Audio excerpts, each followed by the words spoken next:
Hey everyone, it's Colin, Prenger, the Everyday Pilot, and this is the second to last video I'll be releasing for the summer. Today I'll be talking to you about the how-tos for crosswind landings, both the wing-low method and also the crab method. I'll highlight the wing-low method, but I'll mainly talk about the crab method since that's what I used specifically for this flight and the Diamond DA-42 Twinstar. This was kind of a training flight as a checkout for the flight school to be able to fly on a cross-country, and this was out of Centennial in Denver, Colorado. So yeah, let's get started.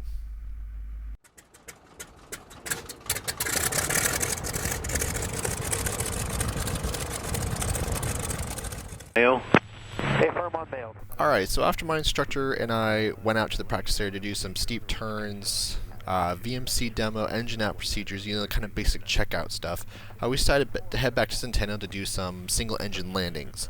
But once we listened to the ATIS coming back into Centennial, the wind really wasn't in our favor because it was blowing 10 to 15 degrees off the nose, and it was gusting upwards of 20 knots. So he really didn't want me to do some single engine landings because it really wasn't, I guess, safe to do a single engine landing in a strong crosswind in these kind of situations. So we decided just to do 3 normal landings just to be able to make sure that I can actually still land the plane, because before this I haven't flown Twinstar in several months.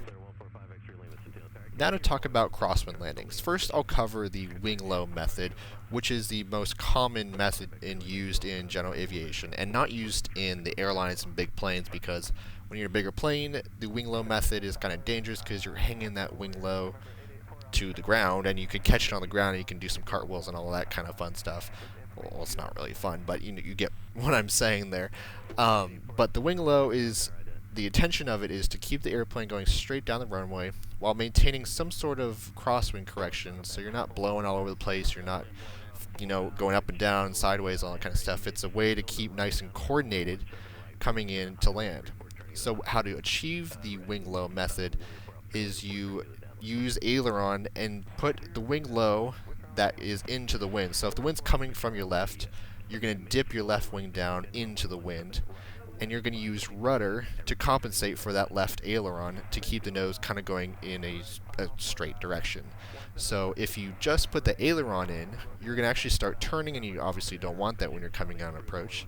So you're going to have to add in some sort of opposite correction to keep the plane going straight to counteract that left aileron.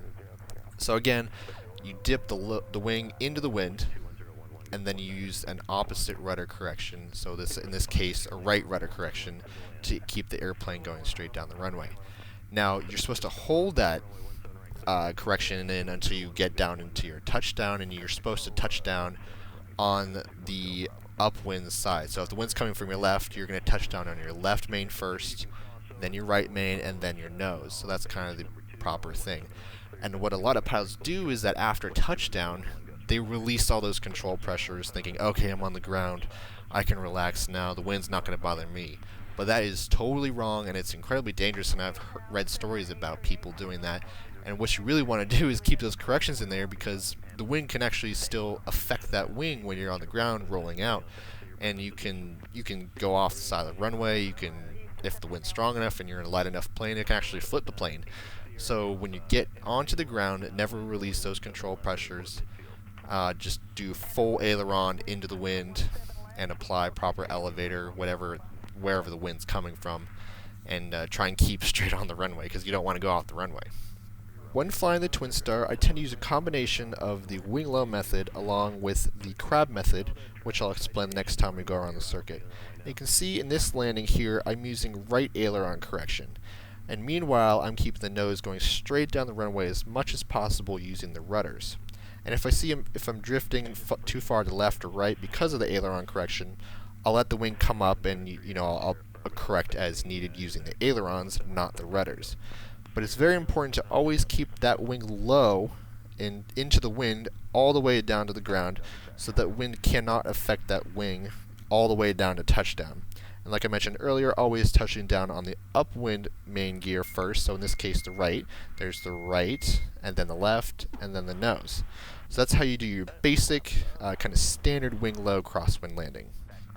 Now with the crab, the difference here is that you're going to be pointing the nose into the wind, versus the wing low method, which you're going to be pointing the nose straight down the runway and correcting with those ailerons.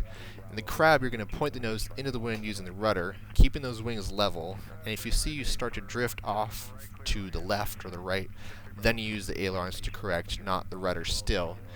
But it's kind of a strange sensation at first because the nose is going to be pointed off in one direction or the other from the runway, but you're still actually flying in a straight track towards the runway. And it takes a bit of practice to find out how much rudder you need to hold that correction angle and still be flying at the runway properly. And if you're coming in on a long approach, that helps too, to be able to kind of finesse what you need, and you can really do a pretty solid job. So when you're coming in towards the touchdown point, you're actually going to transition from a crab, so the nose is still pointed off to the right. But once you come in, you don't want to land with a side load, so you're going to kick the rudder back the opposite direction to line up with the runway, and apply the opposite the aileron to keep that wing low and touch down still on that right main in this case, and kind of try and land straight.